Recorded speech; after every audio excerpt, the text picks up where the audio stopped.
Mindset ઉપર વાત કરવાની છે. ખાસ કરીને કોમ્પિટિટિવ પરીક્ષાની તૈયારી કરવાવાળા વિદ્યાર્થીઓનું માઇન્ડસેટ કેવું હોવું જોઈએ. આપણે એક સુંદર એક્ઝામ્પલથી સમજીએ અને એ સત્ય ઘટના ઉપર આધારિત છે.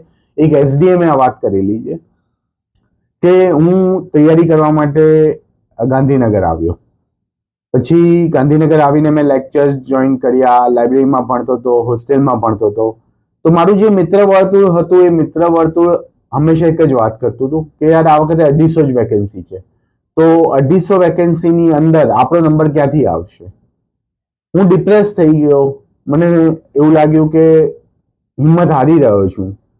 પછી મને વિચાર આવ્યો કે હું મારું મિત્ર વર્તુળ બદલીને તો જોઉં, જે લોકોનું પોઝિટિવ માઇન્ડસેટ હોય એમની સાથે રહીને જોઉં. તો મેં એવા 2 સારા મિત્રોનું ચયન કર્યું કે જે મિત્રો પોઝિટિવ માઇન્ડસેટ ધરાવતા હોય. અમારા વચ્ચે જ્યારે પણ ડિસ્કશન થતું હતું તૈયારીને લઈને, ત્યારે અમારી વચ્ચે એ જ વાત થતી હતી કે 250 માંથી આપણને તો એક જ સીટ જોઈએ છે. આમ કરતા અમે તૈયારી કરી અને 3 મિત્રો અધિકારી બન્યા. જે વિદ્યાર્થીઓ મારા જૂના મિત્રો હતા અથવા જે લોકો હંમેશા એવી ચર્ચા કરતા હતા કે 250 માંથી આપણો નંબર ના આવે, એ લોકો આજે પણ તૈયારી કરી રહ્યા છે. તો એક પોઝિટિવ માઇન્ડસેટ હોવું તૈયારીમાં ખૂબ જરૂરી છે. આવી જ બીજી ચર્ચા કરતા રહીશું. જય હિન્દ, જય ભારત.